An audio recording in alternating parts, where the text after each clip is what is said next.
In 2016, the iPhone 7 started at $649. 3 years later, Apple's flagship iPhone costs 54% more.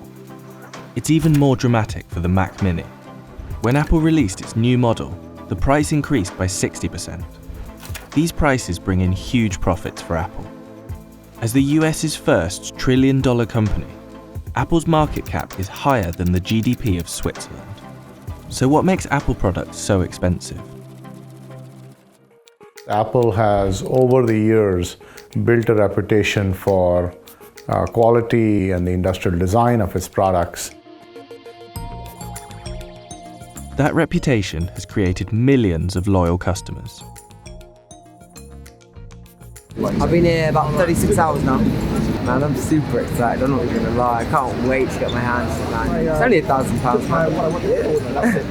I'm getting two, man.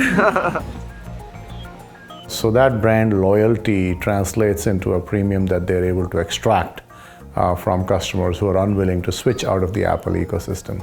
That premium is also known as the Apple tax, or paying more simply because it's an Apple product. The 256GB MacBook Air, for example, costs $1,299. But you can get a more powerful Windows laptop for over $100 less. Apple's high prices reached meme proportions during the announcement of its Mac Pro in June 2019. Claps turned to gasps when John Ternus unveiled a $1,000 monitor stand as an add-on for the $5,000 Mac Pro display. And the Pro stand, $999. And like the Mac Pro, they'll all be available in the fall. In truth, $6,000 for a professional reference monitor of this quality is comparable to the competition. But that didn't matter. Apple had botched the messaging, and its $1,000 stand became infamous. Apple does something else that's a bit sneaky, which is that when you're buying the iPhone, you can't add memory to it. So if you want more memory, you have to pay more Apple tax. With Apple's computers, these upgrades get even more expensive. If you want a 13-inch MacBook Pro with 512GB of storage, you have to pay $400 more than the base model. And Apple's accessories also have high premiums compared to non-Apple products, like its $129 keyboard or its $79 mouse. Even Apple's cables cost more. Apple has kept its proprietary Lightning connector while removing useful ports, like the headphone jack and the SD card reader, forcing consumers to buy expensive dongles, like its $39 SD card to USB-C reader. But are these products worth the premium? Apple loves to talk about its innovation. These are the most powerful and most advanced iPhones that we have ever built in a stunning new design. And iPhones have added great features, like OLED displays, faster processors, and thin bezels. But competing products have many of the same features. The components that go into making a smartphone are fairly standardized. For example, Sony competes with Apple in smartphones, but all of the camera sensors that go into an iPhone are made by Sony. And those components cost a lot less than a new iPhone.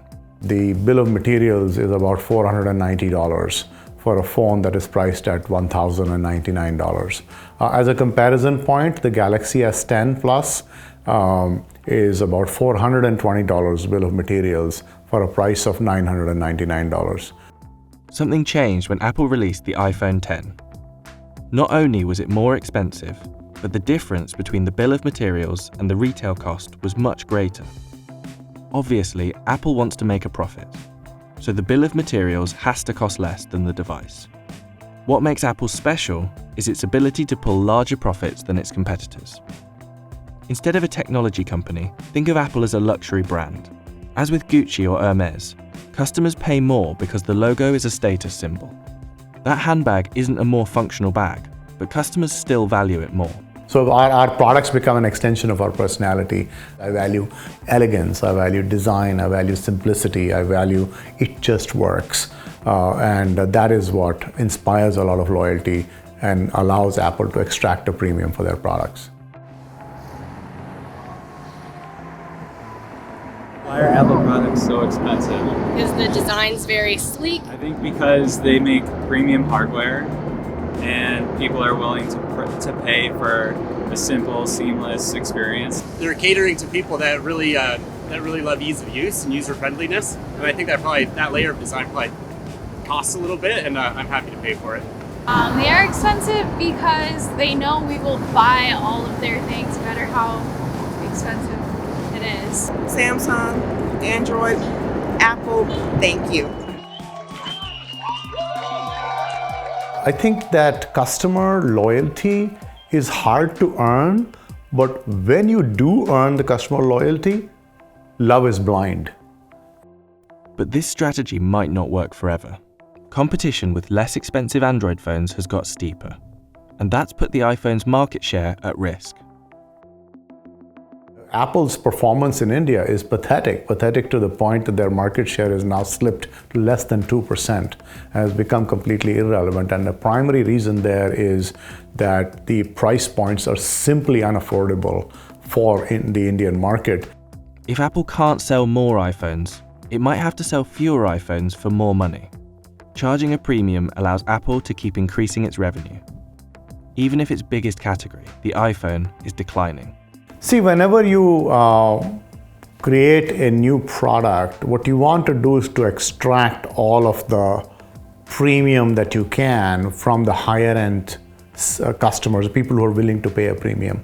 That means the customers who buy the iPad Pro or the $5,000 iMac Pro. Apple does offer cheaper models, like the iPhone 11 or the 11-inch iPad. But those aren't always the models customers choose. This is called extremeness aversion, because you don't want to buy the cheapest, you don't want to buy the most expensive, so the middle one looks like a compromise. But Mohan pointed out that Apple has a disadvantage compared to true luxury brands. A luxury product is like a Rolex, right? You'd keep it for a lifetime. You can't keep a smartphone for a lifetime. So premium, perhaps not luxury. For now, Apple's reputation remains strong, and the customers who don't want to spend $1,000 on a new phone, Apple has a plan for that. Keep the old models around, just at a very slight discount. But if Apple wants to keep its loyal customers, its innovation will have to keep pace with its premiums.